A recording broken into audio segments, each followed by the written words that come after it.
আল্লাহু আকবার, আল্লাহু আকবার, আল্লাহু আকবার, আল্লাহু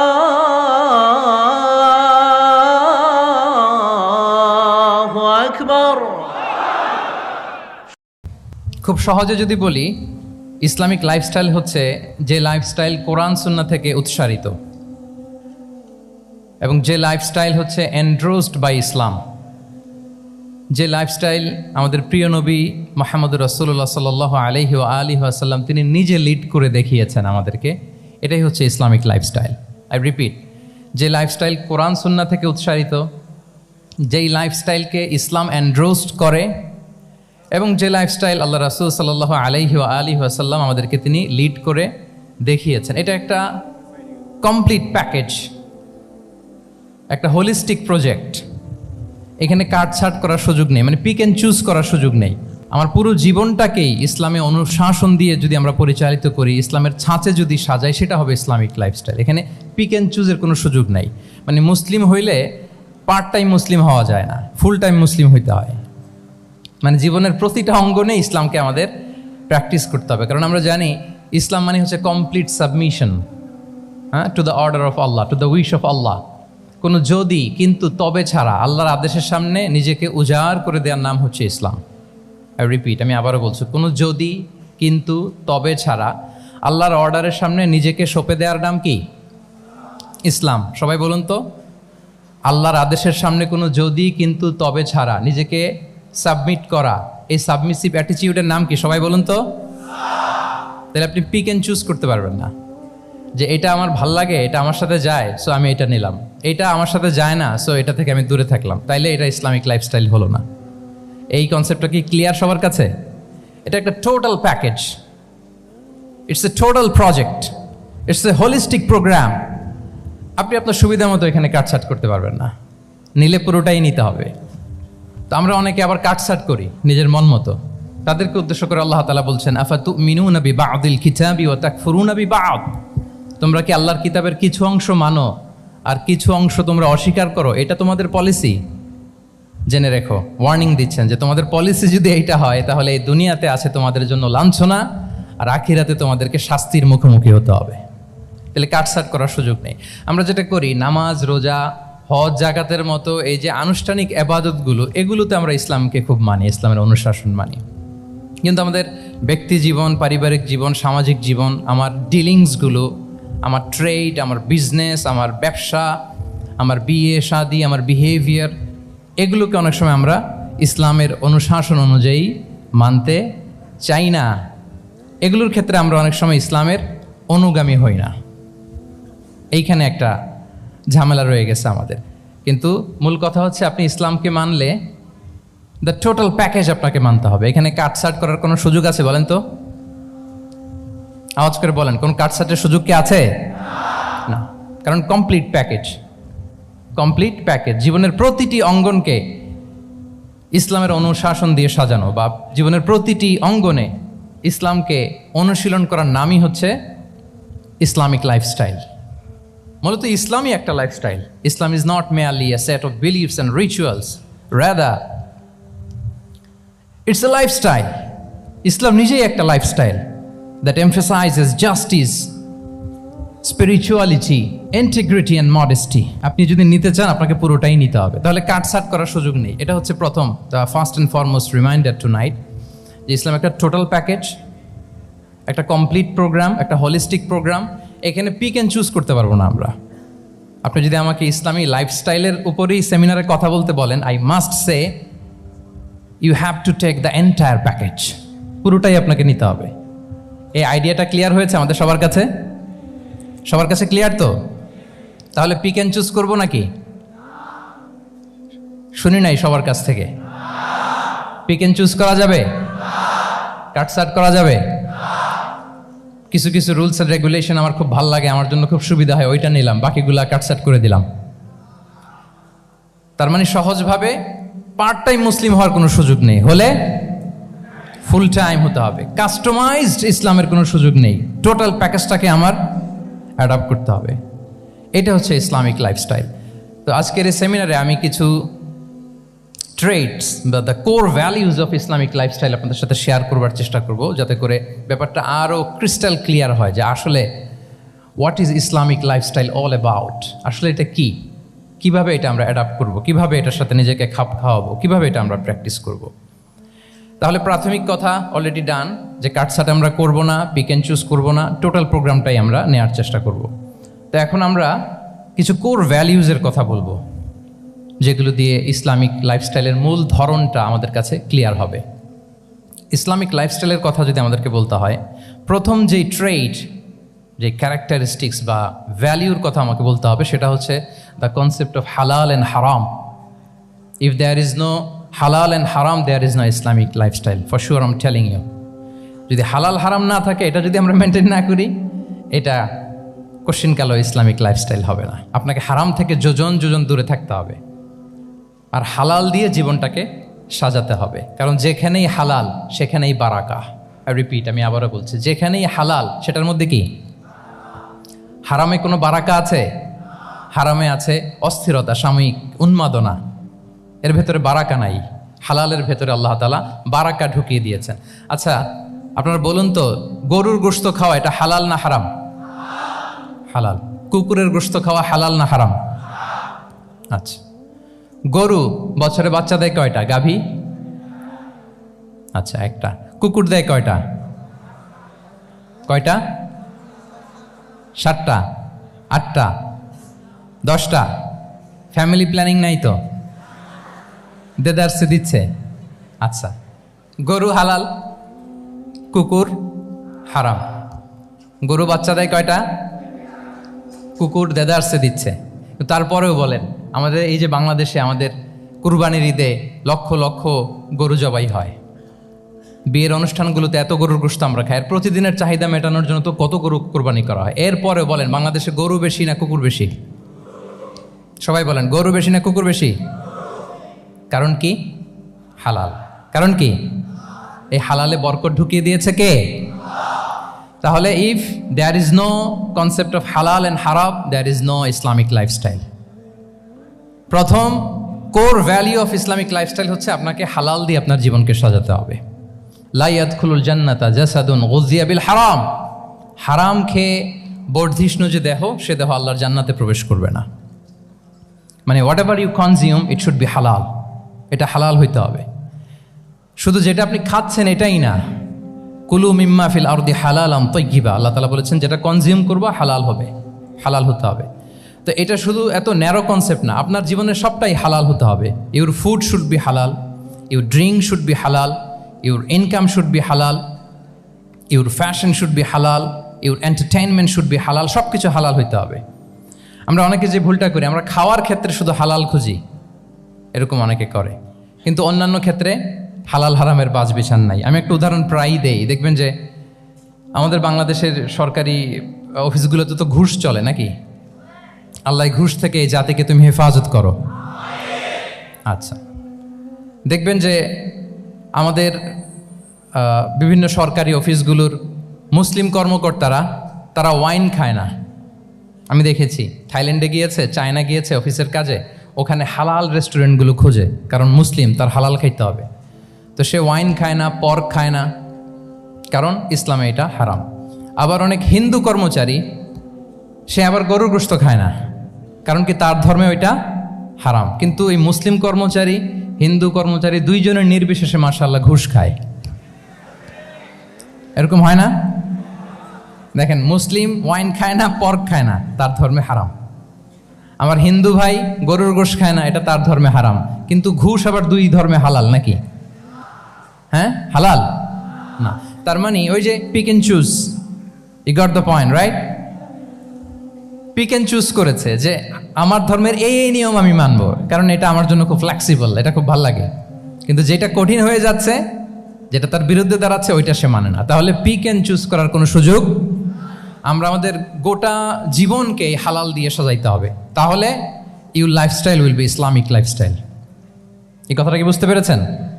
তাহলে ইউর ফুড শুড বি হালাল, ইউর ড্রিঙ্ক শুড বি হালাল, ইউর ফ্যাশন শুড বি হালাল, ইউর ইনকাম শুড বি হালাল, ইউর এন্টারটেনমেন্ট শুড বি হালাল, Even your relationship should be halal. ব্যাপার কি? এটার এত আওয়াজ বেড়ে গেল।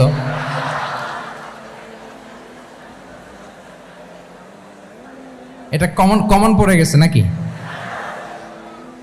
আচ্ছা বলেন, হালাল রিলেশনশিপ কোনটা বলেন? এই যে, এই তো আসল জায়গায় হাত দিছি বোধহয়। আমাদের শিক্ষার্থী বন্ধুদের মধ্যে বিবাহিত আছি আমরা? হ্যাঁ, কারা কারা আছি দেখি তো। মাশাআল্লাহ, মাশাআল্লাহ, ঠিক আছে, ঠিক আছে। আমাদের বোনরা উপরে আছেন, মাশাআল্লাহ, অনেকে হাত তুলেছেন, আলহামদুলিল্লাহ। এই তো আমাদের যারা হাত তুলছেন তাদের জন্য একটা তাকবীর দেই আমরা, আল্লাহু আকবার।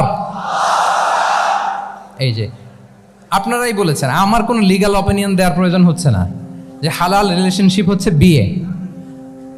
তাহলে বিয়ের বাইরে যদি আমার কোনো রিলেশনশিপ থাকে, হালাল না হারাম? ফতোয়া দিচ্ছে কে? আমি? আপনারাই দিচ্ছেন। বলেন, বিবাহ পরবর্তী কোনো যদি এক্সট্রা ম্যারিটাল রিলেশনশিপ থাকে, এটা ইসলামে হালাল না হারাম? তাইলে pre marriage relationship, after marriage relationship, এটা শরীয়তে হারাম। তো এই হারাম যদি আমি এই হারামের সাথে যদি নিজেকে জুড়ে দেই, তাহলে আমার লাইফস্টাইল এটা ইসলামিক লাইফস্টাইল হতে পারে না। আমরা বিয়ের মতো পবিত্র বন্ধনের মধ্য দিয়ে আমরা আমাদের দাম্পত্য জীবনকে উপভোগ করব। আল্লাহ তৌফিক দান করুক। এই যে অনেকে হাত তুলে ফেলছে, মার্শাল, তার মানে সেকেন্ড ইয়ারে আছে, ফার্স্ট ইয়ারে আছে, থার্ড ইয়ারে আছে, আলহামদুলিল্লাহ, হালাল রিলেশনশিপে তারা গিয়েছে, মাশাআল্লাহ। তাহলে হালাল এন্ড হারামের ব্যাপারে যদি আমরা বলি, আমাদের পুরো জীবনের প্রতিটি অঙ্গন আমরা হালাল দিয়ে সাজাবো। কি বলেন? পারা যাবে তো ইনশাআল্লাহ? হারামের সাথে আমাদের কোনো সম্পর্ক আছে? হ্যাঁ, আমরা সবকিছু হালাল দিয়ে সাজাবো তো? হারামকে আমরা না বলে দিব না, নো।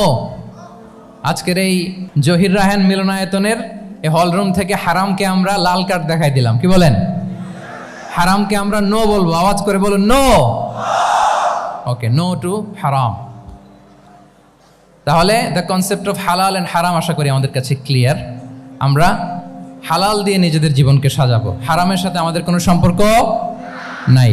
তাহলে একটা ট্রেইট আমরা শেয়ার করলাম, একটা কোর ভ্যালিউ শেয়ার করলাম, যে আমরা যদি হালাল মেনটেন করতে পারি আমাদের জীবনে, এটা হচ্ছে one of the core values of Islamic lifestyle. 2 নম্বর হচ্ছে, ইসলামিক লাইফস্টাইলটা বেসিকলি এটা একটা প্রোডাক্টিভ লাইফস্টাইল।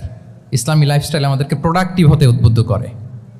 আপনার দিন শুরু হবে অনেক সকালে, প্রোডাক্টিভিটি নিয়ে অনেক লম্বা আলোচনা করা যেতে পারে। আমি ছোট্ট একটা পয়েন্ট যদি আজকের এই হলরুমে শেয়ার করি প্রোডাক্টিভিটি নিয়ে, যে ইসলামিক লাইফস্টাইল হচ্ছে আপনি একেবারে সকাল সকাল আপনার দিন শুরু করবেন। Early to bed and early to rise makes a man healthy wealthy.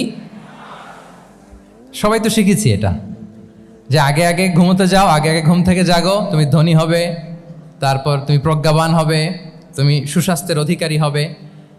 এটা হচ্ছে ইসলামিক লাইফস্টাইলের একটা কোর ভ্যালিউ।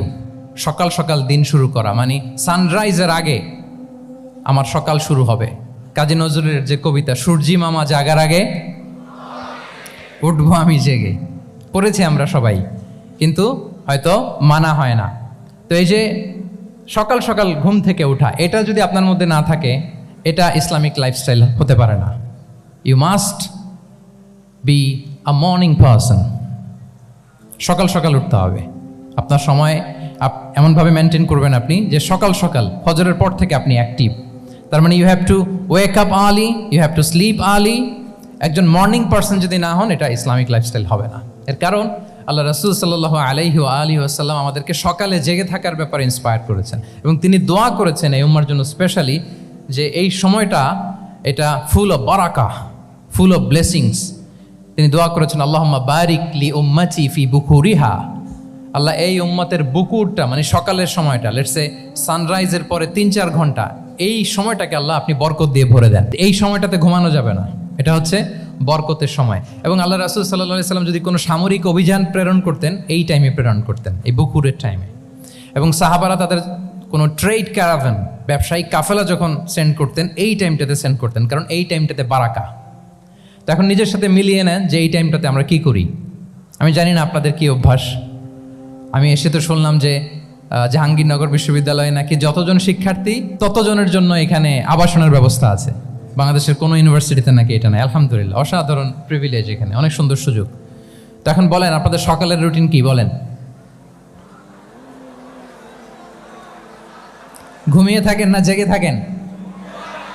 হ্যাঁ, আচ্ছা, ফজরের পরে আমরা ঘুমাই কারা কারা দেখি? সর্বনাশ। আচ্ছা ঠিক আছে, হাত নামান। আচ্ছা, ফজরের পরে আমরা একটু এক্সারসাইজ করি, পড়াশোনা করতে বসি কারা কারা? মাশাআল্লাহ, আছে কিছু, ঠিক আছে, হাত নামান। এবার দুইবারের একবারও যারা হাত তোলেননি তারা হাত তোলেন। আপনারা কি করেন? এইটা হ্যাঁ, ডিভাইস। তো সম্মানিত সুধী মণ্ডলী, আল্লাহুম্মা বারিক লি উম্মতি ফি বুকুরিহা, আপনারা আমাকে এনেছেন ইসলামিক লাইফস্টাইল নিয়ে বলতে, তো আমাকে বলতেই হবে ফজরের পরে ঘুমানো চলবে। প্রথমে আমরা হারামকে না বলে দিলাম, এবার আমরা না করে দিব কোনটাকে? হ্যাঁ, ফজরের পরে আজকে থেকে কোনো ঘুম চলবে। আমি এখানে জবরদস্তি করব না, শুধু আপনাদের সামনে আমি প্রেজেন্ট করছি। যদি সেমিনারের যে টপিক নিয়ে আপনারা শুনতে এসেছেন, এটা যদি আপনি অ্যাডাপ্ট করতে চান, অনুশীলন করতে চান, হ্যাঁ, ফজরের পরে আজকে থেকে কোনো ঘুম চলবে। এই সময়টাতে অনেক বারাকা আছে। তো কি করতে হবে? এটার জন্য আগে আগে ঘুমোতে হবে। কি বলেন? অনেকে ফজরের এই বরকতময় সময়টা তারা ঘুমাতে ঘুমাতে মিস করে, এর কারণ দেরিতে ঘুমোতে যাওয়া। আগে আগে ঘুমানোর অভ্যাস করতে হবে, কিন্তু আগে তো ঘুম আসে না, তাই না? এই যে ডিভাইস আমাদেরকে ঘুমাতে দেয় না, আমাদের শান্তির ঘুম কেড়ে নিছে এই ডিভাইস। এই ডিভাইস অ্যাডিকশন, স্ক্রিন আসক্তি, এই স্ক্রিন আসক্তি আমাদের শান্তির ঘুমকে কি করেছে? কেড়ে নিয়েছে। আল্লাহ তাআলা রাতকে বানিয়েছেন ঘুমের জন্য। ওয়াজআলনা লাইলা লিবাসা, লিবাস মানে আবরণ। আমি রাতকে বানিয়েছি পোশাকের মতো আবরণ করে, যে আবরণ রাত্রিবেলা নিঝুম নিস্তব্ধ অন্ধকার দিয়ে ছেয়ে দেয়, ফলে মেলাটিন নামে একটা হরমোন নিঃসরিত হয়, আমাদের ঘুম ঘুম ভাব আসে। ঘুমের জন্য আল্লাহ তৈরি করেছেন রাতকে।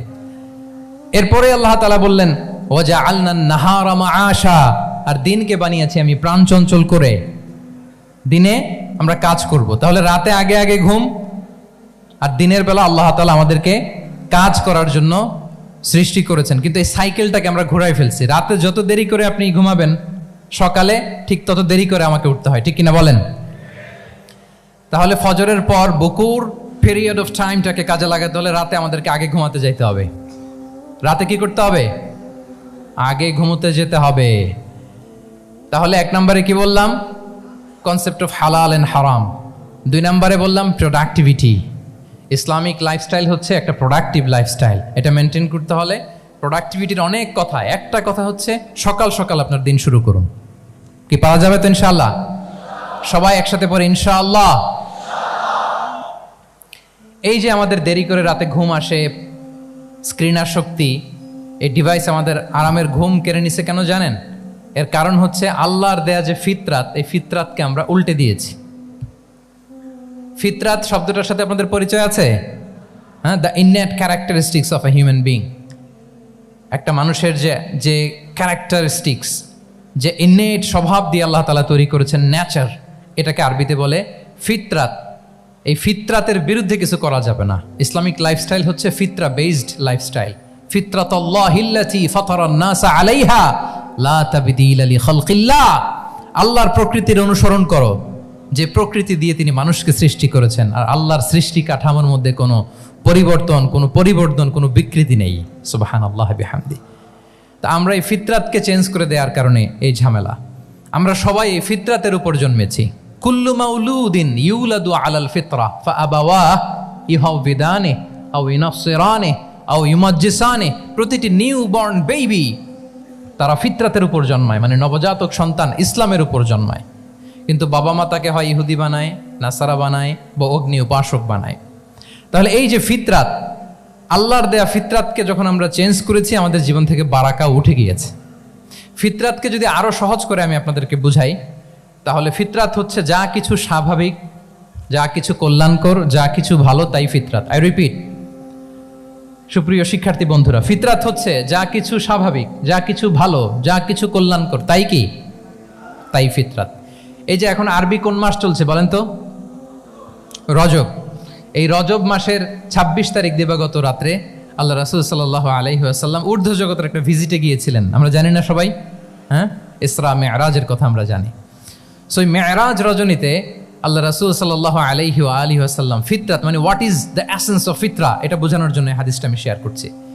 মেরাজে যখন গেলেন, জিবরিল আলাইহিস সালাম ওনাকে 2টা পেয়ালা দিলেন। তিনি বললেন উচিতু বি ইনাআইন, আমাকে 2টি পেয়ালা দেয়া হলো, ফি আহাদিহিমা লাবান ওয়া ফিল আখারি খামর, এক পেয়ালায় ছিল দুধ, আরেক পেয়ালায় ছিল মদ। ফা আখাযতুল লাবান ওয়া শারিবতু, যখন 2টা অপশন দেয়া হলো, 2টা পেয়ালা, আমি দুধের পেয়ালাটা নিলাম এবং সেটা পান করলাম। তখন জিবরিল আলাইহিস সালাম বললেন আসাবতাল ফিতরা, মানে you are guided to the fitra, আপনি সঠিকটাই নিয়েছেন, যেটা ফিতরা, যেটা নেওয়া উচিত আপনি ওইটাই নিয়েছেন। তাহলে এখন আরো সহজ হবে, যদি 2টা পেয়ালা দেয়া হয়, একটা মদের পেয়ালা আর একটা দুধের পেয়ালা, তো আমরা নিব কোনটা বলেন? হ্যাঁ, তাইলেই ফিতরা হবে। তাহলে কি হবে? তাহলে যেটা স্বাভাবিক, যেটা কল্যাণকর, যেটা আমাদের জন্য ভালো, সেটা হচ্ছে ফিতরাত। তাহলে মদের পেয়ালা, দুধের পেয়ালা, কোনটা নিব? সবাই নিব তো নাকি? আমাদের রুচির যে দুর্ভিক্ষ চলতেছে, অনেকে মদের পেয়ালাই নিয়ে নিবে। কি বলেন? আছে না একদল, তারা কি করে? ওইটা চুজ করে ফেলবে। এবার বলেন আমরা কোন পেয়ালা নিব, মদের না দুধের? আমাদের ঐতিহ্য, আমাদের রুচি, আমাদের মূল্যবোধকে ধ্বংসের যত আয়োজন দরকার সব সেটআপ চারদিকে আছে। আল্লাহর ফিতরাতকে ধ্বংস করে দেওয়ার শয়তানি সব আয়োজন আমাদের চারিদিকে। বাট আপনাকে রাইট থিংটা চুজ করতে হবে। তাহলে রাসূল সাল্লাল্লাহু আলাইহি ওয়াসাল্লামকে দুধ দেয়া হলো, মদ দেয়া হলো, তিনি নিলেন দুধের পেয়ালা। তাহলে এটা হচ্ছে ফিতরাত। এটা কি? ফিতরাত। এভাবে সব কিছু চেঞ্জ করে দেয়া হয়েছে। সব কিছু, আমাদের লাইফস্টাইল চেঞ্জ করে দেয়া হয়েছে, আমাদের ফুড হ্যাবিট চেঞ্জ করে দেওয়া হয়েছে, আমাদের খাদ্যাভ্যাসের মধ্যে পরিবর্তন। দেখবেন যে এখন আমরা যা খাই, আগে কিন্তু এটা খাইতাম না। এখন আমরা প্রসেসড ফুড খাই, হ্যাঁ, ফাস্ট ফুড খাই, জেনেটিক্যালি মডিফাইড যে ফুডগুলো আমরা খাই, এরপরে ল্যাব মিট, কত যে ভয়ঙ্কর। আপনারা জেনে থাকবার কথা যে ল্যাবে তৈরি মাংস দেখেছেন নাকি আপনারা? প্রাকৃতিক মাংসের কোনো ছিটে ফোটা নেই, কিন্তু এটা গরুর মাংস হয়ে গেছে, ওইটা মানুষ খাচ্ছে। মানে আমাদের লাইফস্টাইলও করাপ্টেড, আমাদের ফুড হ্যাবিটও করাপ্টেড, আমাদের স্লিপিং সাইকেলটা করাপ্টেড, সব কিছু করাপ্ট করে দেওয়া হচ্ছে। এবং এটার প্রভাব পড়েছে আমাদের শিশুদের মধ্যেও। দেখবেন যে শিশুরা সবজি খেতে চায় না। আমার তো 2 মেয়ে আছে, আমি তো দেখি বাসায়, বা অনেকের কমপ্লেনগুলো আমরা শুনি। আমাদের এখনকার বাচ্চাদেরকে ভেজিটেবলস দিলে খায় না, মাছ দিলে খায় না, অর্গানিক ভালো ভালো খাবার দিলে শাকসবজি খায় না। কি খাবে জানেন? সচেস খায়, সচেস, হটডগ খায়। হ্যাঁ, ওই যে আপনি অর্ডার দিয়ে বার্গার এনে দিবেন, পিৎজা এনে দিবেন, ওইটা খাবে। তারপর ইনস্ট্যান্ট নুডলস খাবে, স্যুপ খাবে, ফ্রোজেন যত মিল আছে এগুলো খাবে, টিনজাত খাবার যেগুলো দীর্ঘদিন সংরক্ষণ করে রাখা হয়। তো বলেন, আজ থেকে 30 বছর আগে আমাদের বড়রা কিংবা আমাদের শিশুরা, আমরা কেউ কি এই খাবার খেয়েছি বলেন তো? আওয়াজ করেন, খেয়েছি কেউ? They change the entire system. কেন আমরা ইসলামিক লাইফস্টাইল নিয়ে কথা বলছি এখন? কারণ আমাদের পুরো সিস্টেমটাই, আমাদের পুরো ফিতরাতটাই ওরা চেঞ্জ করে দিয়েছে। তারপর ডিভাইস ছাড়া বাচ্চারা খেতে চায় না, কার্টুন দেখে দেখে খাওয়াতে হয় ওদের। কি বলেন? আচ্ছা বলেন তো, আজ থেকে 30 বছর পেছনে ব্যাক টু দ্য হিস্ট্রিতে যদি আমরা যাই, 70-এর দশকে, 80-র দশকে বাংলাদেশের কোনো একটা গ্রামের কথা, একটা পল্লীর কথা আপনি একটু চিন্তা করেন তো। রাত 8টার দিকে, 9টার দিকে আপনি ওই গ্রামের কাউকে খুঁজে পাবেন? 70-এর দশকে, 80-র দশকে একটা গ্রামের পরিবেশের কথা যদি চিন্তা করেন, রাত 8টায় সবার কি অবস্থা বলেন তো? আপনি তো ঘুম খুঁজে পান না, আপনার তো ইনসমনিয়া। আমাদের এখন ট্যাবলেট খাওয়া লাগে না ঘুমের জন্য? আমাদের তো ইনসমনিয়া হয়ে গেছে এখন। কিন্তু আজ থেকে বেশি দূরে না, 30 বছর আগের একটা গ্রামীণ পরিবেশের রাত 8টার পরিবেশ হচ্ছে সবাই ঘুম।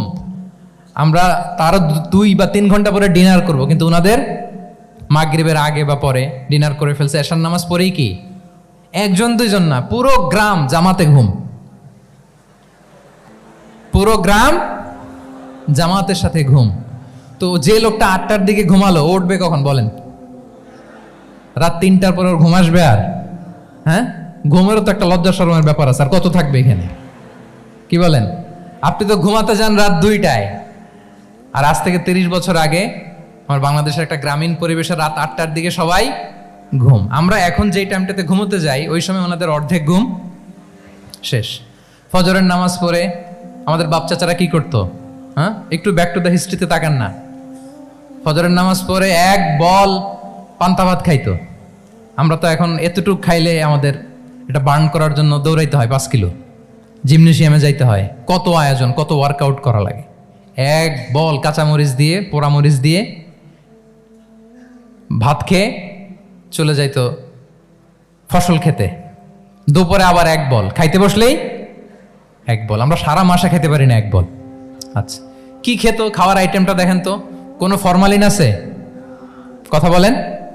কোনো মেডিসিন ছিল না, একেবারে ফ্রেশ, হ্যাঁ, পিওর অর্গানিক।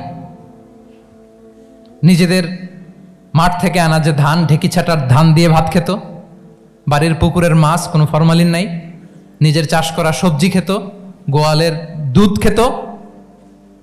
আমরা অনেকে মনে করি যে আমাদের এই যে সায়েন্স অ্যান্ড টেকনোলজিক্যাল অ্যাডভান্সমেন্টের যুগে আমরা বোধহয় খুব সুখে আছি, আমাদের দাদা পরদাদারা বোধহয় এত সুখ করে যায় নাই। ওনারা যে সুখ করে গেছে তা আমরা চোখেও দেখি নাই। আমার দাদা পরদাদারা যে সুখে লাইফ লিড করেছে তার অর্ধেকও আমরা করতে পারি না। তারাই আসলে শান্তির, সুখের, আনন্দের সময়টা তারা কাটিয়েছে। তাহলে সম্মানিত সুধীমণ্ডলী, পুরো আমি আপনাদেরকে বোঝানোর চেষ্টা করছি যে ইসলামিক লাইফস্টাইল নিয়ে why we should talk about Islamic lifestyle. কারণ পুরো সিস্টেমটাকে তারা কলাপস করেছে, করাপ্ট করেছে। The food habit, the lifestyle, the sleeping style, সব চেঞ্জ করেছে। তো এই জন্য আল্লাহর দেয়া ফিতরাতকে যেন আমরা প্রিজার্ভ করি, আমরা সচেতন হই। এখনই যদি সচেতন না হই, ডিজাস্টার আমাদের জন্য অপেক্ষা করছে। Just wait and see. তাহলে ইসলামিক লাইফস্টাইল হচ্ছে একটা ফিতরা বেসড লাইফস্টাইল। এই ফিতরাকে আমাদেরকে প্রিজার্ভ করতে হবে। তাহলে 3টা পয়েন্ট বলে ফেলছি অলরেডি, যদি আপনাদের মনে থাকে। প্রথমে কি বলেছিলাম?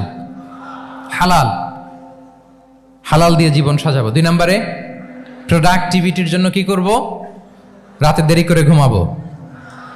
তাহলে আগে আগে ঘুমাবো, ফলে আগে আগে ঘুম থেকে জেগে কাজ শুরু করব। 3 নম্বরে ফিতরা, মানে আল্লাহর দেয়া প্রাকৃতিক যে নিয়ম, মানে আলোর সাথে সাথে আমার জীবন শুরু, আলো নাই আমিও ঘুমায় পড়বো। কি বলেন? আপনি উন্নত দেশে তো তাই হয়। জাপানে আমি কয়েকবার গিয়েছি, আগে আগে ঘুমায় পড়ে। ইভেন আমেরিকাতে আমি কয়েকবার গিয়েছি, অনেক অনেক শহরে 8টার পরে সুপার শপ বন্ধ, 8টার পরে ঘুম এরা। আমরা হাঁটছি কোন দিকে? আমরা একটু নিজেদেরকে প্রশ্ন করি।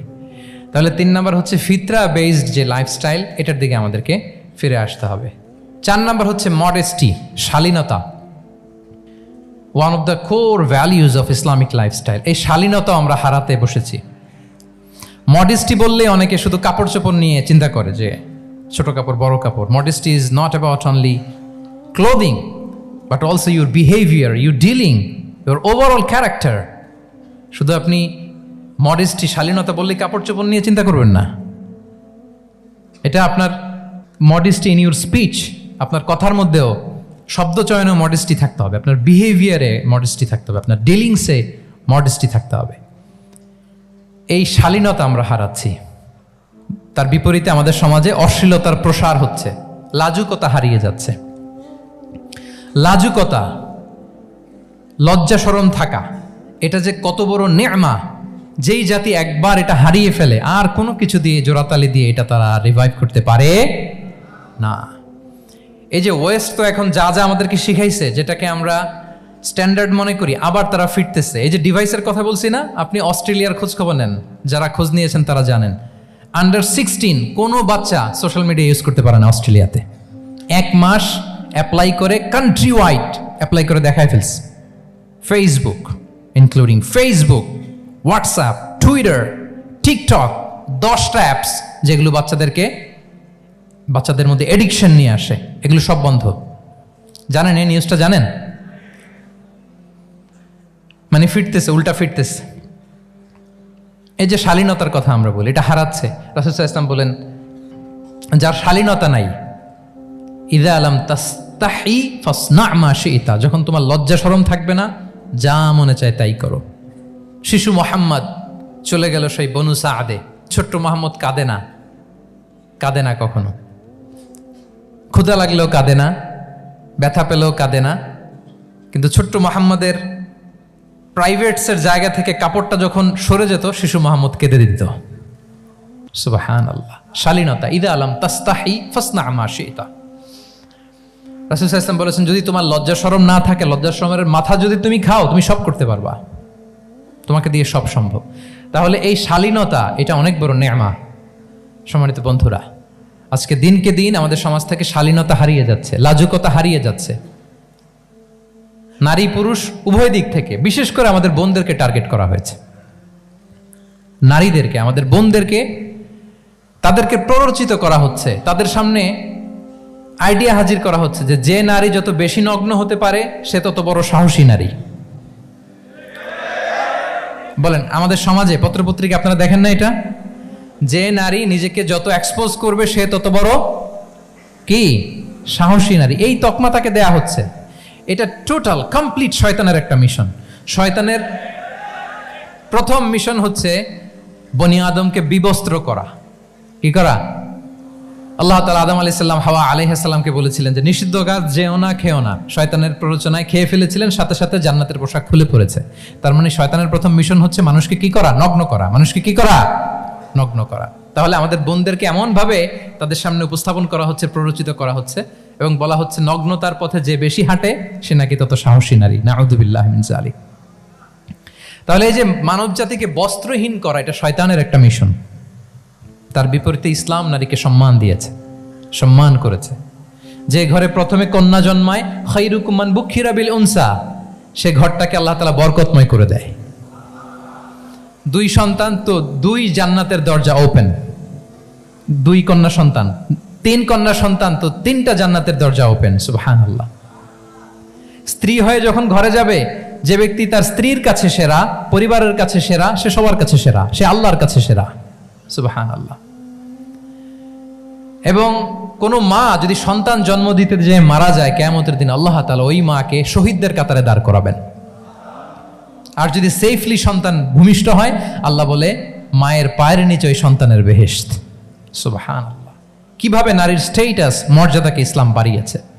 এবং এই যে ইসলাম যে নারীকে যে ভিআইপি হিসেবে কনসিডার করে, হ্যাঁ, ইসলামের দেয়া নারীর ড্রেস কোড নিয়ে আমাদের অনেকের কত কথা, কত ক্রিটিক। এটা কেন করে? কারণ Islam consider women as a queen. ইসলাম তো নারীকে রানী হিসেবে কনসিডার করে। কি হিসেবে বলেন? আচ্ছা বলেন, যে কুইন হবে, যে রানী হবে, তার একটা স্পেশাল ড্রেস কোড থাকবে না? তার একটা স্পেশাল প্রোটোকল থাকবে না? রানীর সাথে কি যা মনে চায় তা করা যায়, দেখা করা যায়, তার কাছে যাওয়া যায়? আল্লাহু আকবার। কারণ ইসলাম চায় নারীদের জন্য পৃথিবীটা নিরাপদ হোক।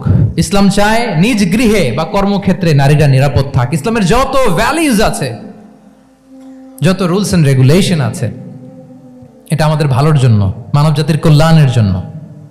তাহলে এই অশ্লীলতা থেকে আমাদের যোজন যোজন দূরে থাকতে হবে। If you talk about Islamic lifestyle, আমাদেরকে শালীনতা, মডেস্টি ফিরিয়ে আনতে হবে। You have to maintain modesty.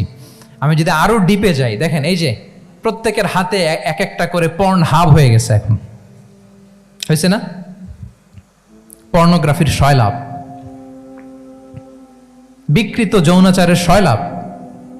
এখন নতুন নামে, নতুন মোড়কে, এলজিবি আমাদের সমাজে নানা মোড়কে আমাদের সামনে উপস্থাপন করা হচ্ছে। শুনেছেন না এগুলো? আপনারা নাম শুনেছেন? এই যে ট্রান্স, নাম শুনছেন না? নিজের দেহ কাটাকাটি করে দিব্যি পুরুষ, 4 সন্তানের বাবা, এখন হঠাৎ করে বলে যে আমি মনে মনে নারী, তো সোসাইটি যেন আমাকে নারী স্বীকৃতি দেয়। বায়োলজিক্যালি দিব্যি নারী, 3 সন্তানের মা, এখন বলে যে এখন আমি মনে মনে ভাবতেছি পুরুষ, তো আমাকে পুরুষ হিসেবে তুমি কনসিডার করো। আল্লাহর দেয়া ফিতরাত, এই যে বলছি উল্টায় ফেলতেছে, এই ফিতরাতকে ধ্বংস করার সবচেয়ে জঘন্যতম এই নতুন যেটা বাজারজাত করা হচ্ছে যে আইডিওলজি, এটা হচ্ছে ট্রান্সজেন্ডারিজম। অধিকারের মোড়কে, তাও আসতেছে কিভাবে? কিসের মোড়কে বলেন তো? রাইটসের কথা বলে, যেটা একটা রাইটস। এজন্য সম্মানিত সুধীমণ্ডলী, শালীনতার কোনো বিকল্প নেই। If you want to take care yourself, if you want to take care your family, your society, you have to maintain modesty. কোনো বিকল্প নেই, সাবধান হইতে হবে আমাদেরকে। তাহলে 4 নম্বরে কি? শালীনতা, মডেস্টি। শালীনতা হচ্ছে ইসলামিক লাইফস্টাইলের ভূষণ। এখন পরিকল্পিতভাবে এই শালীনতার কবর রচনা করা হচ্ছে আমাদের সমাজে। আপনারা কি রাগ করতেছেন? কথা ক্লিয়ারলি বুঝতে পারতেছেন? আমি যদি রয়ে সয়ে কথা বলি তো বুঝতে পারবেন আপনারা? ক্লিয়ারলি মেসেজগুলো আমি আপনাদের সামনে পৌঁছে দিচ্ছি। তাহলে কয়টা গেল? 4টা।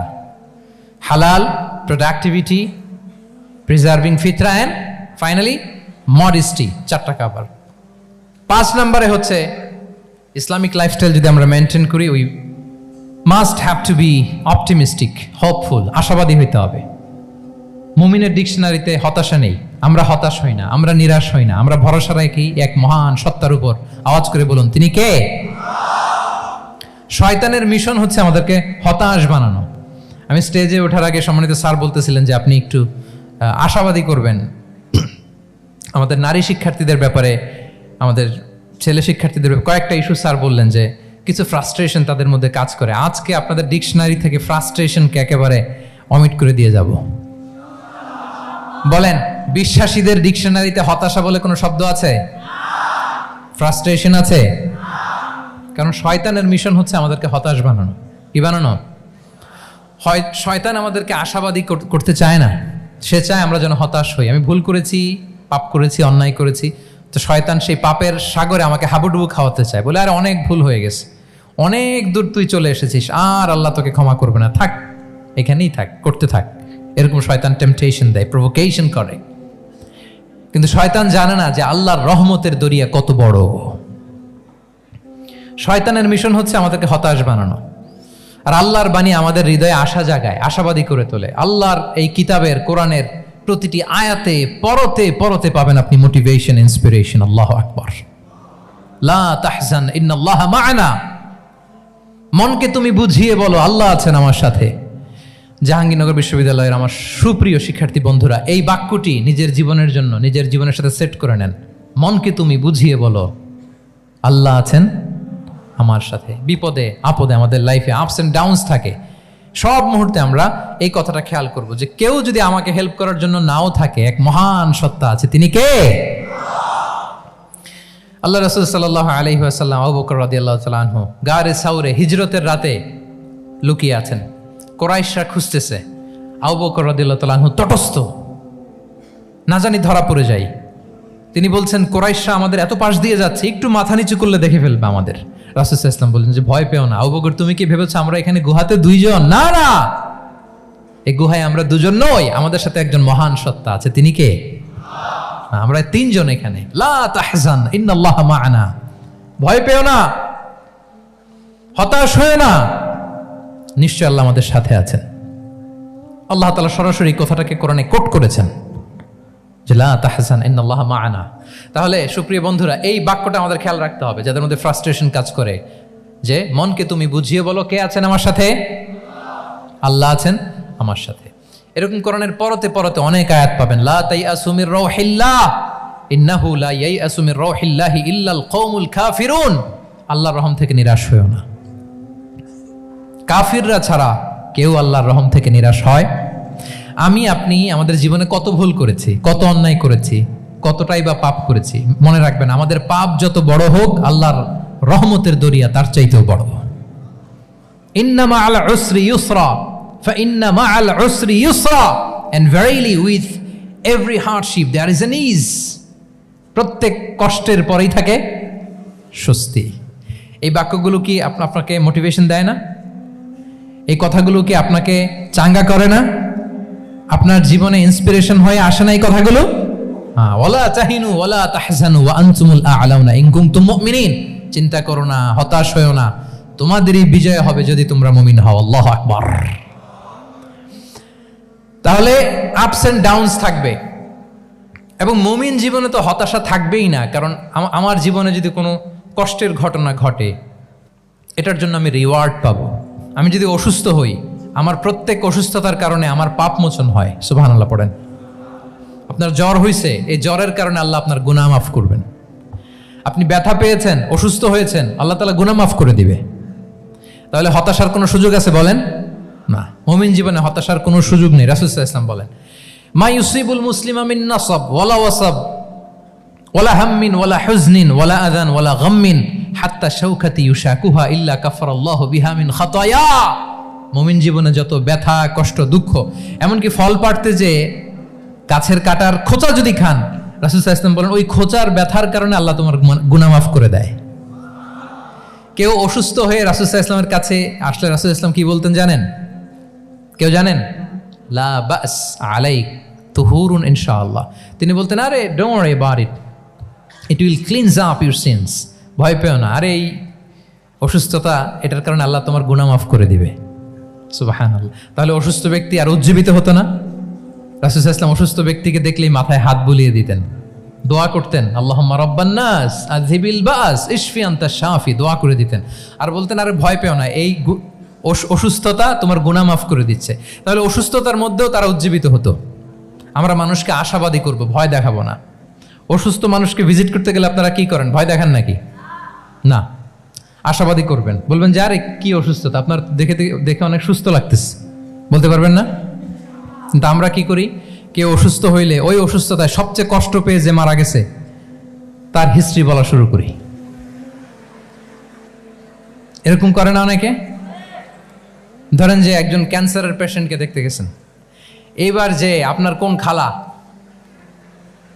ক্যান্সারে কিভাবে ধুকে ধুকে মরছিল, ওই হিস্ট্রি আপনি বয়ান দিতে শুরু করছেন। বেচারা বাঁচবে?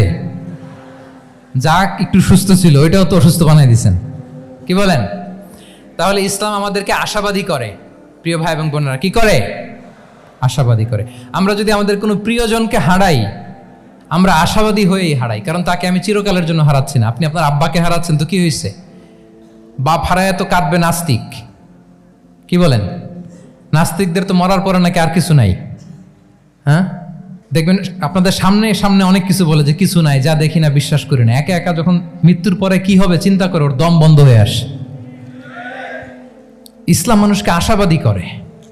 দেখেন আমরা কত দূর দেখি, কত দূর ভাবি।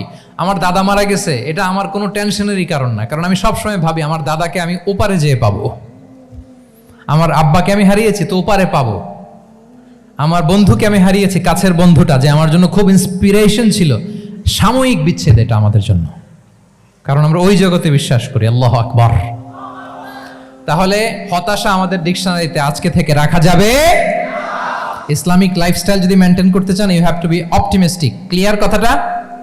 আচ্ছা, এরপরে গ্রেটফুলনেস, 6 নাম্বার। গ্রেটফুলনেস, আপনাকে কৃতজ্ঞ হইতে হবে, শুকরগুজার হইতে হবে। আমরা অনেকে কমপ্লেইন করি খুব বেশি, না এটা ভুল। সম্মানিত সুধী মণ্ডলী, be grateful with what you have. যা আছে এটা নিয়ে শুকরগুজার হন, আপনার জীবনটাকে আল্লাহ সুন্দর করবে। তাহলে কমপ্লেইন করবো না, আমরা শুকরগুজার হব। রাসূল সাল্লাল্লাহু আলাইহি ওয়াসাল্লাম বলেছেন, তোমার চেয়ে যে খারাপ অবস্থানে আছে তার দিকে তাকাও, যে ভালো আছে তার দিকে তাকিও না। হ্যাঁ, যে ভালো আছে তার মতো আপনি হওয়ার চেষ্টা করবেন। আপনার গোল থাকবে, I am not talking about the goals and plans, your plan and goal should be bigger and bigger. But আপনি ও খুব ধনী, ও খুব ভালো আছে এটা দেখে কষ্ট পাবেন না, কারণ আপনি খেয়াল করেন যে আপনার চেয়ে অনেক খারাপ অবস্থানে আছে অনেকে, ওর দিকে তাকালে দেখবেন যে আপনার আর খারাপ লাগতেছে না। শেখ সাদি রাহিমাহুল্লাহ, বিখ্যাত কবি, নাম শুনেছেন না? ওনার একবার পায়ে দেওয়ার মতো জুতা ছিল না। কি ছিল না? সবাই বলুন, কি ছিল না? জুতা। তো উনি একবার রাস্তা দিয়ে হাঁটতেছেন, হঠাৎ দেখেন এক লোকের 2টা পাই নেই। কি নাই? শুকরগুজার হলেন, চিৎকার করে বললেন আলহামদুলিল্লাহ, যে আল্লাহ অনেক ভালো আছি, আমার জুতা নাই এজন্য মন খারাপ, ওর তো পাই নাই। হ্যাঁ, এজন্য বেঁচে যে আছি এজন্যই আলহামদুলিল্লাহ। লা ইন শাকারতুম লা আযীদান্নাকুম ওয়া লা ইন কাফারতুম ইন্না আযাবি লাশাদীদ। আল্লাহ বলেন, যদি শুকরিয়া করো, শুকরগুজার হও, আমি আল্লাহ নিয়ামত বাড়িয়ে দেব। যদি নাশুকরি করো, জেনে রাখো আমার শাস্তি কঠিন। তাহলে বেঁচে যে আছি এজন্যই কি পড়া উচিত? জাহাঙ্গীরনগর বিশ্ববিদ্যালয় আওয়াজ করেন, বেঁচে যে আছি এজন্য কি পড়বো? আপনি যে অবস্থানে থেকে খুশি না, ভাল লাগে না আপনার, যে হায় রে আমি তো লুজার, আমার কিচ্ছু নাই, আপনার এই অবস্থানে পৌঁছাটা অনেকের জন্য স্বপ্ন। মানে যেটা পেয়ে আপনি হ্যাপি না, অতটুকু হইতে পারাটা অনেকের কি স্বপ্ন। আপনাকে যদি জিজ্ঞেস করি ভাই কি চান, কি লাগবে বলেন, কি চান, তা আপনি বলবেন যে শেখ আমি ধনী হইতে চাই, আমার একটা ব্রাইট ক্যারিয়ার চাই, আমি টাকা চাই, আমি খ্যাতি চাই, আমি ক্ষমতা চাই, এটা চাই। কত যে চাওয়ার ফিরিস্তি আমাদের। আপনি একটু একটা ক্যান্সার হসপিটালে যান তো, ক্যান্সারের 3rd স্টেজে চলে আসছে, ধুকে ধুকে লাস্ট স্টেজে চলে আসছে। আপনার তো অনেক কিছু চাই, আপনি ওকে একটু জিজ্ঞেস করেন যে ভাই আপনি কি চান। ও টাকা চায় না? ক্যান্সারের রোগী টাকা চাবে, খ্যাতি চাবে, ব্রাইট ক্যারিয়ার চায়। সে কি চায় বলেন তো একটু? সে একটু বাঁচতে চায়। যে ভাই তুমি কি চাও, বলবে আমি কিছু চাই না, একটু বাঁচতে চাই। বার্ন ইউনিটে যদি কখনো যাওয়ার সুযোগ হয়, দেখবেন যে চিৎকার করে তারা, এত কষ্ট, এই দহনের কারণে এত কষ্ট, তারা চিৎকার করতে থাকে হসপিটালকে কাঁপিয়ে। আপনি ওকে একটু জিজ্ঞেস করবেন ভাই কি চাও, বলেন তোর চাওয়াটা কি? ও শুধু বাঁচতে চায়, কিন্তু ওই বেঁচে থাকা নিয়ে তো আমাদের কোনো ফিলিংসই নাই। আমরা যে বেঁচে আছি এটা যে শুকরগুজার হওয়ার অনেক বড় একটা কারণ, আমরা এরকম করে ভাবিই না। এজন্য সুপ্রিয় সুধী মণ্ডলী, আমরা যে বেঁচে আছি এজন্য আলহামদুলিল্লাহ। শুধু বেঁচে থাকার কারণে আমরা কি পড়বো? তাহলে গ্রেটফুলনেস, আপনি যদি ইসলামিক লাইফস্টাইলে নিজেকে অভ্যস্ত করতে চান, আপনার যেমনি অপটিমিস্টিক হইতে হবে, অ্যাট দ্য সেম টাইম আপনাকে কি হইতে হবে? গ্রেটফুল হইতে হবে। 7 নম্বরে তাওয়াক্কুল। Put your trust on Allah, because only He can help you, only He can protect you. And when you put your trust on Allah, you are in a divine shield. আপনি যখন আল্লাহর উপর নিজেকে ন্যস্ত করেন, আপনি একটা ডিভাইন, একটা প্রোটেকশনের ভেতরে থাকেন। বিশ্বাসীরা কি করে? আল্লাহর উপর ভরসা করে। কি করে? কার উপর? তদবিরের উপর, লবিং এর উপর, মামা চাচা? তাহলে আল্লাহর উপর ভরসা হবে। কার উপর? ফাইদা আযামতা ফাতাওয়াক্কাল আলাল্লাহ, আল্লাহর উপর ভরসা করব। এমনকি ঘর থেকে বের হওয়ার সময় রাসূল সাল্লাল্লাহু আলাইহি ওয়াসাল্লাম আমাদেরকে বলেছেন আল্লাহর উপর তাওয়াক্কুল করো। আমরা কি দোয়া পড়ি বলেন তো ঘর থেকে বের হয়ে? বিসমিল্লাহি তাওয়াক্কালতু আলাল্লাহ। এই তাওয়াক্কুল নিয়ে আমাদের অনেক মিসকনসেপশন আছে। আমাদের মধ্যে একটা প্রবণতা আছে, অনেকে বলে যে যা হবে হবে, আল্লাহ ভরসা। বলে যে যা হবে হবে, কি ভরসা? কথা বলতে হবে তো আমার সাথে। আপনার কি বোরিং হচ্ছেন? ওরে আল্লাহ, অনেক রাত হয়ে গেছে, তো শেষ করে দেই তাহলে। আর কয়েক মিনিটের মধ্যে শেষ করবো ইনশাআল্লাহ। তাহলে অনেকের মধ্যে একটা প্রবণতা আছে, তারা বলে যে যা হয়েছে হয়েছে, কি ভরসা? যা করে আল্লাহ, আল্লাহ ভরসা। এটা it's not the concept of তাওয়াক্কুল। এটা তাওয়াক্কুল নয়। ইসলামে তাওয়াক্কুল is always at the second step. The first step is your effort. প্রথমে আপনি চেষ্টা করবেন, এরপরে আপনি আল্লাহর উপর তাওয়াক্কুল করুন। কিছু না করে যদি বলেন আমি আল্লাহ ভরসা, এটা আল্লাহ ভরসা হয়েছে? এটা আপনার মন গড়া একটা কথা হয়েছে, কিন্তু এটা তাওয়াক্কুল হয়? আমাদের অনেকে অলসতা, অকর্মণ্যতা, অপারগতা, হীনমন্যতা, এগুলোর তাওয়াক্কুল বানায় ফেলাইছে। হাত গুটায় বসে থাকবে, কাজ করবে না, অলস, আর বলে কি আল্লাহ ভরসা। রিজিকের মালিক আল্লাহ, কিছু করবে না আর বলে আল্লাহ ভরসা। প্রিয় ভাইরা, রাসূল সাল্লাল্লাহু আলাইহি ওয়াসাল্লাম তিনি অলসতা, অকর্মণ্যতা, হীনমন্যতা, কাপুরুষতা, ভীরুতা, এগুলো থেকে আল্লাহর কাছে পানাহ চেয়েছেন। নিজের সাধ্যের সবটুকুন তিনি করেছেন, তারপরে আল্লাহ ভরসা করেছেন। এবং পাখিকে ইসলামে তাওয়াক্কুলের মডেল বানানো হয়েছে। রাসূল সাল্লাল্লাহু আলাইহি ওয়াসাল্লাম বলেন, লাউ আন্নাকুম তাতাওয়াক্কালুনা আলাল্লাহি হাক্কা তাওয়াক্কুলিহি লা রাযাকাকুম কামা ইয়ারযুকুত তুয়ুর তাগদু খিমাসান ওয়া তারুহু বিতানান। মানে তোমরা যদি পাখির মতো তাওয়াক্কুল করো, তাহলে পাখিকে আল্লাহ যেমন রিজিক দেয় তোমাদেরকেও রিজিক দিবে। পাখি কি করে বলেন তো? প্রতিদিন সকালবেলায় ওর ঘরের ভিতরে বসে বলে যে আল্লাহ ভরসা। বলে? বরঞ্চ কি করে সে? সকাল সকাল কিচির মিচির রবে, দিক দিগন্ত মাতিয়ে সে বের হয়ে যায়, সারাদিন ঘুরতে থাকে। তাহলে খালি পেটে সকালবেলায় পাখিগুলো বের হয়ে যায়, আকাশে বাতাসে ছুটে বেড়ায়, আর বিকেল বেলায় ওদর ফুর্তি করে প্রতিটা পাখিকে তার নিড়ে ফিরিয়ে দেয় কে? আপনারা তো বোঝা অনেক সহজ। আপনাদের জাহাঙ্গীরনগর এটা তো নাকি পাখিদের অভয়ারণ্য শুনলাম আমি, কখনো আসা হয়নি আমার, দিনের বেলা আসা দরকার ছিল, তাহলে আপনাদের ক্যাম্পাস বিউটি আমি দেখতে পেতাম। তো পাখি কিন্তু বসে থাকে না, সকালে কি করে? খালি পেটে পাখিগুলো বেরিয়ে যায়, ওরা ওদের রোল প্লে করে, চেষ্টা করে। এরপরে বিকেলবেলা ওদর পূর্তি করে তাদেরকে নেড়ে ফিরিয়ে দেয় কে? তাহলে পাখিকে তাওয়াক্কুলের মডেল বানানো হয়েছে। আপনি হাত গুটিয়ে বসে থেকে বললেন আল্লাহ ভরসা, এটা হয়েছে না। আপনি আপনার সর্বোচ্চটুকুন চেষ্টা করবেন, সব করার পরে এরপরে আপনি বলবেন আল্লাহ ভরসা। তাহলে তাওয়াক্কুল হলো প্রথমে যে কোনো জিনিস অ্যাচিভ করার জন্য পরিকল্পনা করা, তারপর সে পরিকল্পনা বাস্তবায়নের উপায় বের করা, তারপর বিভিন্ন উপায় উপকরণের সাহায্য নিয়ে সেটা অ্যাচিভ করার জন্য প্রাণান্তকর প্রচেষ্টা চালিয়ে যাওয়া, অবশেষে ফলাফলের জন্য কার উপর নির্ভর করা। দিস ইজ কল্ড তাওয়াক্কুল। এখন আমি কিছুই করলাম না, বললাম যে যা করে আল্লাহ, তাওয়াক্কুল হয়েছে তো না? আমাদের সমাজে দুইটা ধারণা। কেউ কেউ বলে আরে আমি তো সব করব, তাওয়াক্কুলের দরকার কি? Absolutely wrong. আবার অনেকে মনে করে আল্লাহই সব করে দিবে, এটাও absolutely wrong. The concept of Islam is in between this two extreme lines. এই দুইটার মাঝখানে হচ্ছে তাওয়াক্কুল। তাহলে তাওয়াক্কুলের মেকানিজম হচ্ছে আমার সাধ্যের সবটুকুন আমি করব, তারপরে আল্লাহ সাহায্য আসবে, সেজন্য আমি তাওয়াক্কুল করব। আপনারা মুসা আলাইহিস সালামের ঘটনা জানেন। উনি যখন বনি ইসরায়েলকে নিয়ে লোহিত সাগরের সামনে আসলেন, ফেরাউন তার সৈন্য নিয়ে ধাওয়া করলো, আল্লাহ তাআলার সাথে সাথে কি রাস্তা বানাই দিলেন নাকি? সাগরের মাঝখানে না। আল্লাহ বললেন আনিদ্রিব বিআসাকাল বাহর, লাঠি দিয়ে একটা বাড়ি মারো সাগরে। মুসা আলাইহিস সালাম বাড়ি না মারলে তো আল্লাহ রাস্তা বানাতে পারতেন না, না পারতেন না? পারতেন, কিন্তু এটা তাওয়াক্কুলের মেকানিজম নয়। ওনাকে বলেছেন বাড়ি মারো, উনি লাঠি দিয়ে বাড়ি মারলেন, বিশাল রাস্তা হয়ে গেল। মারিয়াম আলাইহিস সালাম যখন ঈসা আলাইহিস সালামকে ডেলিভারি করলেন, ক্লান্ত শ্রান্ত ক্ষুধার্ত, কি খাবেন? আল্লাহ তাআলা বললেন ওয়াহুজ্জি ইলাইকি বিজিযইন নাখলাতি তুসাকিত আলাইকি রুতাবান জানিয়া, মানে মারিয়াম একটু কষ্ট করে উঁচু হয়ে পাশে একটা খেজুর গাছ আছে, ওটা ডাল ধরে টান দাও, টসটসে পাকা খেজুর পড়বে নিচে, ওটা খাও। উনি টান না দিলে আল্লাহ এমনি অটোমেটিক্যালি পাঠাতে পারতেন না খেজুর? আল্লাহ পাঠাননি। তাহলে এই পৃথিবীর সিস্টেম হচ্ছে আপনাকে কষ্ট করতে হবে, আপনার রোলটা আপনাকে প্লে করতে হবে। ইসলামে তাওয়াক্কুল is always at the second step, the first step is your effort. আপনাকে চেষ্টা করতে হবে, তারপরে আপনি তাওয়াক্কুল করবেন, তাহলে এটা প্রপার তাওয়াক্কুল হবে। তাহলে এখন থেকে হাত গুটিয়ে বসে থেকে আল্লাহ ভরসা বলবেন?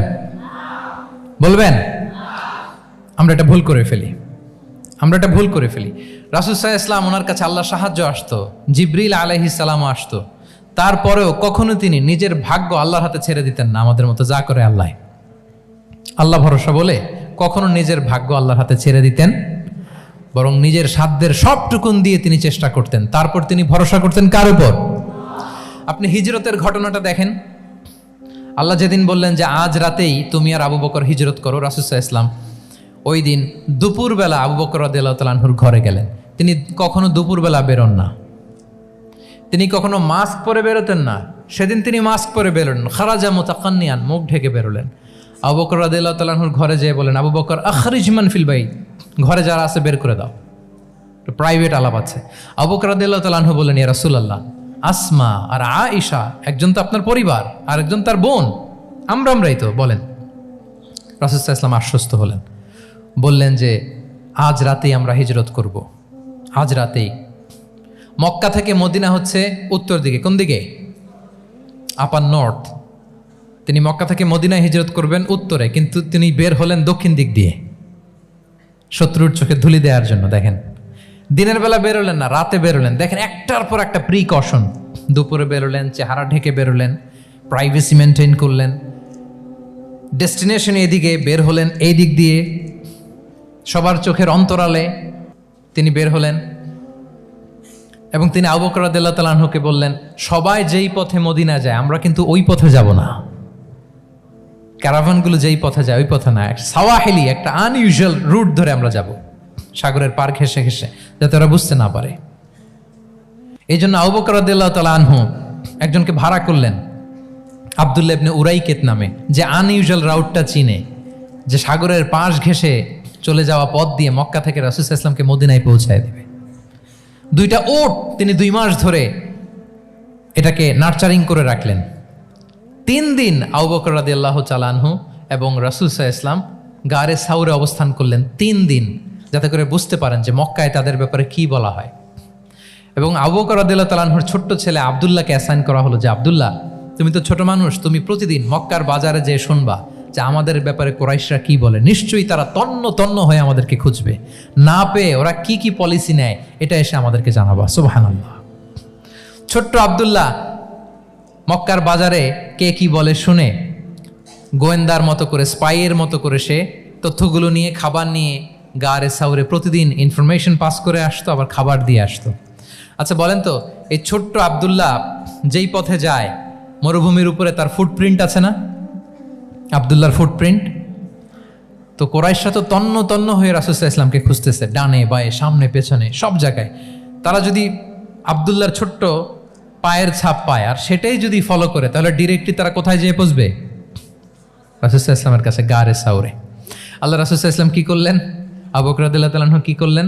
আমির ইবনে ফুহায়রা নামে আরেকটা লোককে অ্যাসাইন করলেন যে 3 দিনের জন্য আব্দুল্লাহ যখন তথ্য নিয়ে খাবার দিয়ে চলে যাবে, আমির ইবনে ফুহায়রা, তোমার কাজ হচ্ছে যেই পথ দিয়ে আব্দুল্লাহ হেঁটেছে এই পথ দিয়ে তুমি আমাদের ছাগলগুলোকে একটু চড়াই দিবা। তাহলে ওখানে ওই বাচ্চার আর ফুটপ্রিন্ট থাকবে না, ওই ছাগলগুলোর পায়ের ছাপ থাকবে। অনেক লম্বা ঘটনা, এরকম একটার পর একটা প্রিকশন আল্লাহ রাসূল সাল্লাল্লাহু আলাইহি ওয়াসাল্লাম এবং আবু বকর রাদিয়াল্লাহু তাআলা আনহু ওনারা নিয়ে তারপরে হিজরতের পথে রওনা হয়েছেন। এবং যখন রওনা হয়েছেন, রাসূল সাল্লাল্লাহু আলাইহি ওয়াসাল্লাম আর ডানে বায়ে তাকান না, তিনি কোরআন তেলাওয়াত করছিলেন। হি ওয়াজ রিসাইটিং দ্য কোরআন, কারণ now he is in the state of tawakkul. এখন তিনি তাওয়াক্কুল করতেছেন। তাহলে বলেন তো, তাওয়াক্কুল কি শুরুতে না শেষে? তারপরে কতটা শেষে?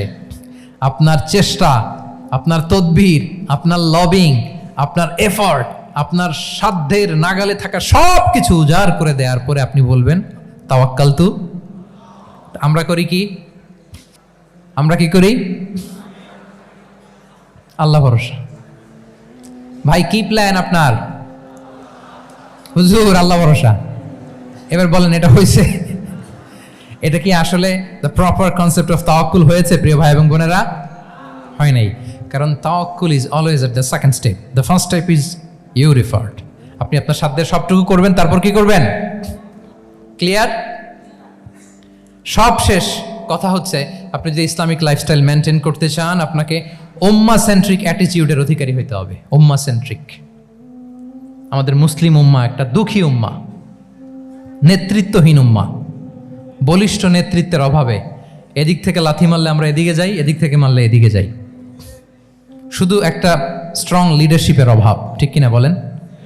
এই যে আমাদের রোহিঙ্গা ভাইয়েরা 1 মিলিয়ন আসছে, 10 লাখ, এখন বোধহয় 2 মিলিয়ন প্লাস হয়ে গেছে বা 3 মিলিয়ন হয়ে গেছে। আমি গত মাসে গিয়েছিলাম রোহিঙ্গা ক্যাম্পে দেখার জন্য তাদের কি অবস্থা। এমন মানবতার জীবনযাপন তারা করতেছে। ধর্মে তারা কোন ধর্মের বলেন তো? আমাদের ভাই, আমাদের বোনেরা, তাদের কোনো সলিউশন নাই। কাশ্মীরের ভাই বোনদের কি অবস্থা দেখেন তো। আর গাজার অবস্থা নাই বা বললাম। পাখির মতো গুলি করে মারা হয়েছে, মসজিদ ধ্বংস করা হয়েছে, এমনকি খ্রিস্টানদের গির্জা ধ্বংস করা হয়েছে। একটা লিডারশিপের, একটা স্ট্রং লিডারশিপের অভাবে আজকে আমাদের এই অবস্থা। এই জন্য আপনি যদি ইসলামিক লাইফস্টাইলের কথা বলেন, অফকোর্স আপনাকে উম্মাহ সেন্ট্রিক মেন্টালিটির হতে হবে। এই দুঃখী উম্মাকে নিয়ে আপনার প্রজেক্ট থাকতে হবে। আমরা আমাদের নিজেদের শক্তি, সম্ভাবনা, ঐতিহ্য এগুলো একেবারে ভুলতে বসেছি। আমরা যে যোদ্ধা ছিলাম, আমরা যে বিজয়ী ছিলাম, আমরা বেমালুম ভুলিয়ে গিয়েছি। জ্ঞান বিজ্ঞানে একসময় আমরা লিড দিয়েছি, ঠিক কিনা বলেন? আমাদের জাবির ইবনে হাইয়ান ছিল, আমাদের আল বিরুনি ছিল, আমাদের আল ইদ্রিসি ছিল, আমাদের আল ফারাবি ছিল। এই নলেজ এখন ওয়েস্টে ট্রান্সফার হয়েছে, সেই নলেজ আবার ট্রান্সফার হয়ে আমাদের করতলগত একদিন হবে ইনশাআল্লাহ। তো এই প্রজেক্ট তো আমাদের নাই। একদিন যে আমাদের হাতে আসবে, হুজুর আল্লাহ ভরসা নাকি? শুধু আল্লাহ ভরসা বলে বসে থাকলে হবে? সেলফ সেন্টার্ড হওয়া যাবে না, উম্মাহ সেন্ট্রিক আমাদেরকে হইতে হবে। উম্মার জন্য আপনার হৃদয়ে একটা দরদ থাকতে হবে। অন্যের জন্য কাজ করার একটা মেন্টালিটি আমাদের গ্রো করতে হবে। যারা অন্যের জন্য করে তারা জানে যে এটাতে কি সুখ, কি মজা। আপনি অন্যকে দান করে দেখেন, একটা সুখানুভূতি আপনার মধ্যে কাজ করবে।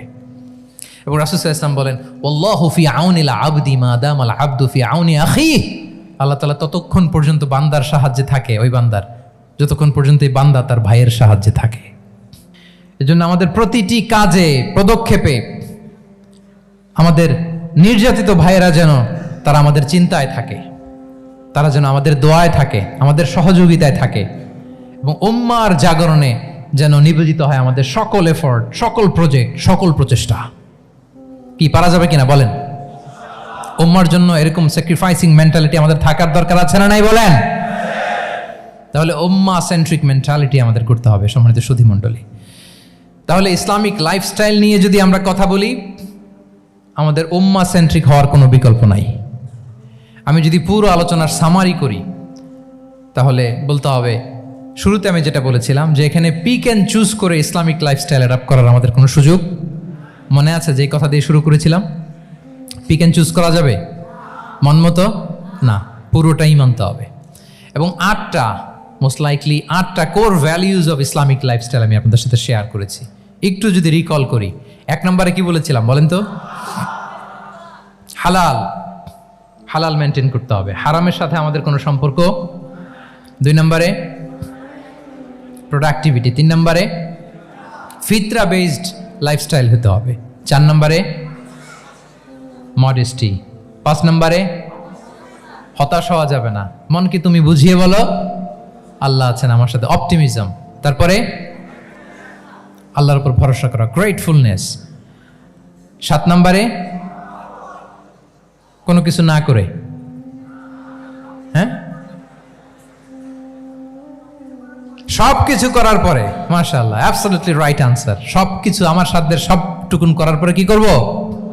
কার উপর তাওয়াক্কুল করব, এবং আমরা উম্মাহ সেন্ট্রিক চিন্তা লালন করব, উম্মাহ কেন্দ্রিক।